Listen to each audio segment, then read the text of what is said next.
Hello and good day to you. Today's video on our knitwear inventory, we are going to make a single crochet stitch for our stitch library of the knitwear inventory. To make our single crochet stitch, we'll need our yarn. I'm using Aran yarn. You can use any yarn you have. I'm using 4.5 millimeter crochet hook.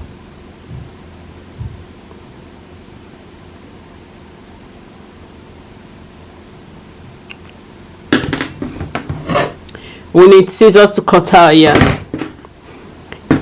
To make this single crochet, we first of all need to make a chain. And to make a chain, because I'm right-handed, the yarn is going to be on my left side. The yarn fitting, the yarn is going to be on my left-hand side. Then the tail of the yarn is going to be on my right side. That's because I'll be using my right finger to my right hand to do the crochet in, and I'll need feeding from the left. The left will do the tension and the feeding, while the right will be doing the work. Wind the yarn around your forefinger just a little bit, just twice around the your forefinger. That's because as you pull, just take a look at it, as the yarn that you are crocheting, you see that the yarn is moving, and I'm tugging. Okay, let me make sure so as I'm tugging, you can see that the yarn is moving on my forefinger on the left hand. So as I'm crocheting, I'll be getting constant feeding into the crochet hook without any restriction. So that's what we want. So get a long tail of yarn and just wind the remaining part from the feeding just a little twice around your forefinger of the left hand. If you are left-handed, you do the opposite of what I'm doing. Then place it, secure the remaining part, just create a little tension bridge. I call it the yarn tension bridge, this part here, the middle part. Then you secure it between the thumb and the middle finger. With the crochet hook coming, bring the crochet hook and place it under the yarn tension or the yarn tension bridge, and just pull. You can see it's quite tight as I'm pulling, and it's dragging my forefinger, making it bend. So I'll let my forefinger release yarn for me. Then I'll secure. You can see the loop we are trying to create a loop. And we have to secure this loop because it's just like holding it back like a body. So to secure the loop, we're going to place it between the end, where the end of the loop has to be, not where the crochet hook is. We're going to place to form a loop, to place it between our thumb and middle finger. So you can see the loop that we made now being secured by the thumb and the middle finger. The crochet hook should be inside the loop, and then we'll go back into the yarn bridge or the yarn tension bridge, and we wind the yarn around the hook of the needle, and we pull the yarn through the loop that we made. Then we go back, we pull again through the loop. You can see that it's the loop that the crochet hook is in. Then we pull the new loop, it pulls through. So I'm going to do it from the up so that you see it.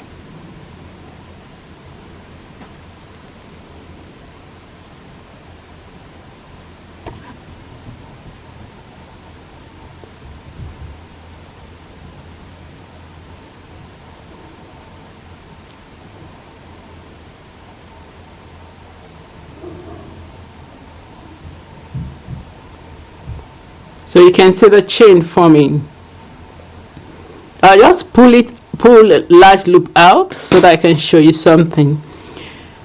To continue, we need to we have to secure this chain stitches. If not, they are going to become loose like this first loopy stitch we have. So to do that, just tug on the tail of the yarn that's close to the beginning chain.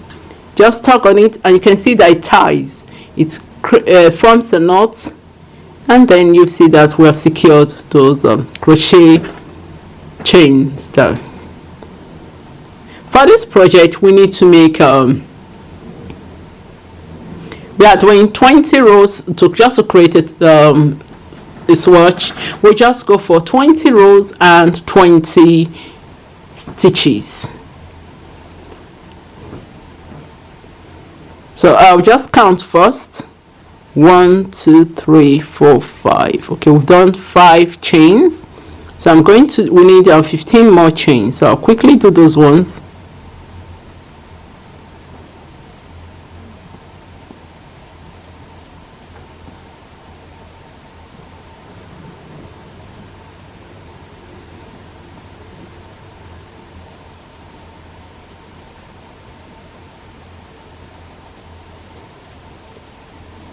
So I've done 20 chains. Taking a look at the chain, you can see how V it is. So I've done 20 chains, and what we need, I'm just going to put this aside so that they don't interfere in the view or in the visuals. So I've done 20 chains, and to go into row 1, this is called foundation chain. To go into row 1, if we just move, because we said we want 20 stitches and 20 chain, we will need something called a turning chain before we climb to the next row. So to do that, we just make one more chain. This will be known as a turning chain. So on every row we need to go into, we will need to make a turning chain. That will make the edge of our work straight. It will make all of our stitches that is not being slanted. It will make our work creeps, that it will be straight at the edges, and our stitches will be firm and straight instead of being slanted, as if we are losing stitches and you see the crochet work going in, and no, we are not doing that. We want, so let's continue this single crochet. Then I'll turn my work. You can see now that the chain is now on my it's not facing my left side instead of the right side before when we were making it, and it's as if we are working at the back of the work. Of course, we are working on the back of the chain now. And here's the back of the chain, and here's the front. The front has the V part, and the back has the kind of twisted chain, kind of twisted effect of a chain too. Okay, I'm going to twist my work. I'm going to twist my... Okay, so what we need to do, we're working at the back. We've done our first turning chain. We need to start a slip stitch. And slip stitch, we've done the turning chain, and we need to start a single crochet. Single crochet, American term, single crochet. So to do single crochet,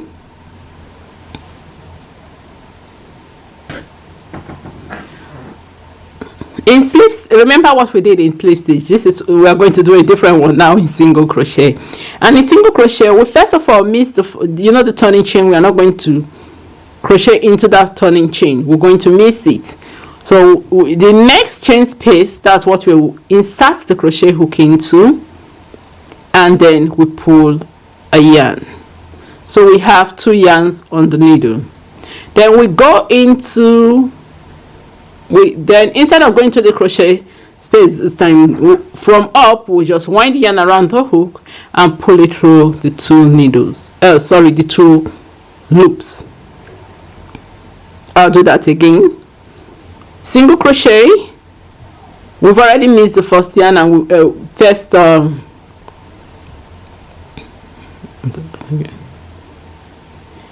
so in single crochet, we'll put the hook into the first, we miss the first chain because that's a turning chain, and into the second chain space from the hook, we're going to put the crochet hook into that chain space, and then to the yarn feeding bridge, we'll wind the yarn around the hook of the needle and pull so that we get a loop.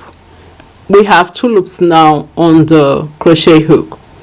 Then we go to the yarn bridge again, this time from the top, wind the yarn around the hook and pull a loop through both loops. We'll do it. Let's go for so the next chain space we go into it. So you walk first into the chain space,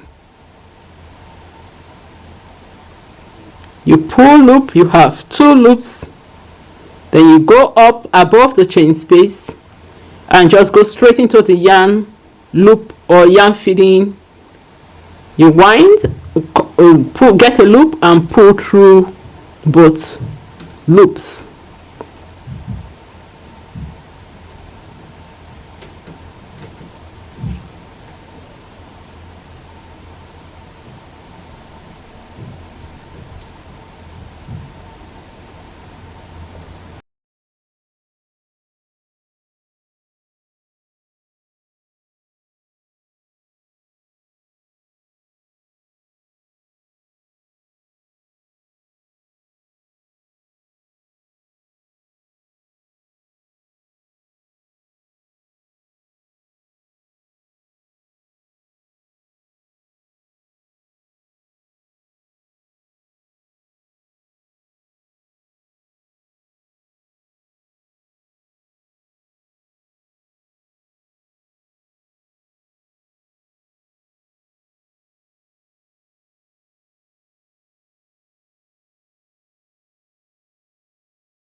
I need to count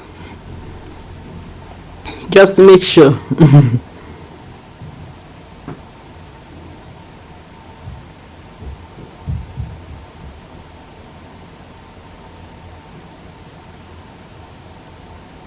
Okay. Because I notice I've gotten to the end. So we have 20. Yeah, this is the first row. I'm just going to make you see it, then we go to the second row.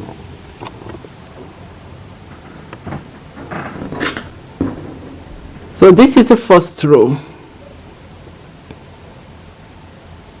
And you can see the edge, that is the back. So to do the second row, what we are going to do,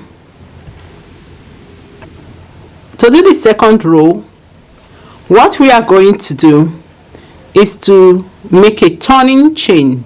Remember, to go to the next row, we need a turning chain. That's to like give us a ladder for us to climb. Okay, so we just do a chain, and then we turn our work. You don't need to make any stitch into the chain. The chain is going to just slip into the, you don't need to make it any stitch into the chain. So we continue in there into the first single crochet,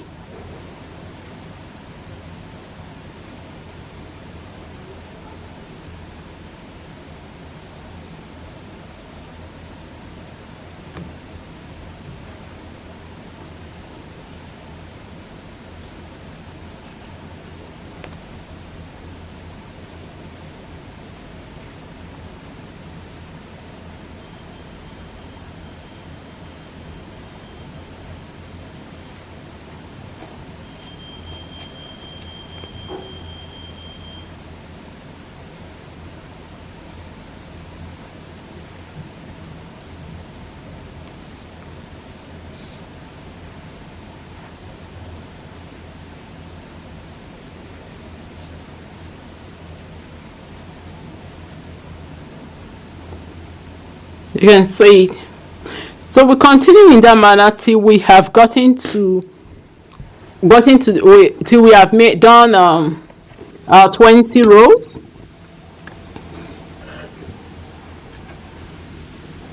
So when we get to row 20, we put on the camera so that we can cast off together.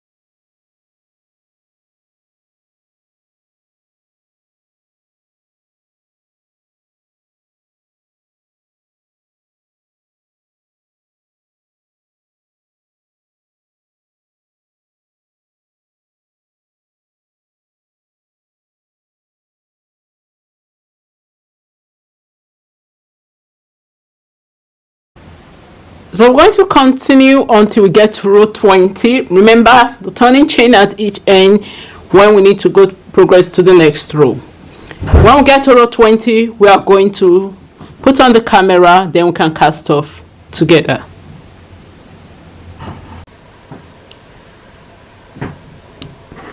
Here is a single crochet we have come far with. So I'm just going to finish it off and then we cast off. Let's take a look at the stitch closely.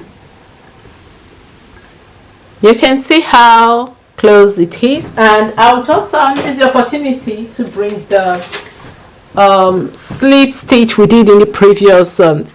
That's a slip stitch and this is the single crochet. So you can see the texture stitches, the effect, both of them, they have different effect. One other thing about the stitch is that you will notice is the size of the stitch. Okay, we used 3mm for the slip stitch, and for the single crochet American 10, which is double crochet in England, or English 10, is we use 4.5mm needle. Although the needle stitch is wide, because of the needle size, it's a bit large, but you can see that the effect, they still have the same effect, different effect regardless of the needle size. It's only that the stitches will be larger in one and the other, but you can see how close the stitch is here. This the size of the stitch is so close here, why this one is a bit wide, you can see that. Okay, so I'll just put this aside just for comparison. All right, so these are single crochet in American terms, and in English is double crochet. All right, so I'll just continue.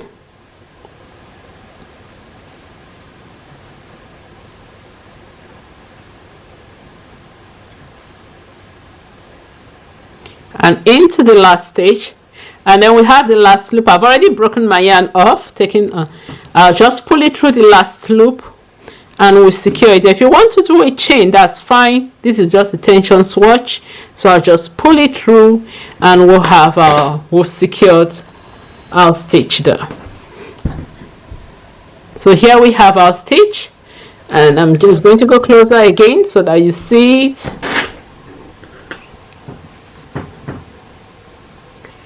With that, I'll say you can use it for basic of any dress. We can use, one good thing is that we are going to combine the three of them, this slip stitch, the single crochet, and the double crochet. We are going to combine the stitches together and use it to create a kind of slant for our gown. We're going to make it skirt. We're going to make a ruffle edge skirt, and we're going to slant it. So we'll be using this three to make sure we have a gradual edge of like a triangle for the slanted, yes, to create the slant of the triangle. I'm going to, so that it has that nice edge that we're going to put the ruffles on. So it's nice for, it can be used for a full garment. It can also be used just when you, for cuffs and neckbands, buttonholes, when you want it to be that firmness to the wealth of a garment. You can also use it from beginning of a garment to the end of a garment, especially when you want to make those sticky jackets. This is all right for you to do. You can also, yeah, you can use it for whatever pattern that calls out for it. So with that, I'll say thank you for joining me for this video of crocheting a single crochet American 10, which is double crochet in English 10, crocheting a single crochet stitch for our knitwear inventory. Until next time, happy crocheting and bye for now. Remember, you are the designer. Thank you.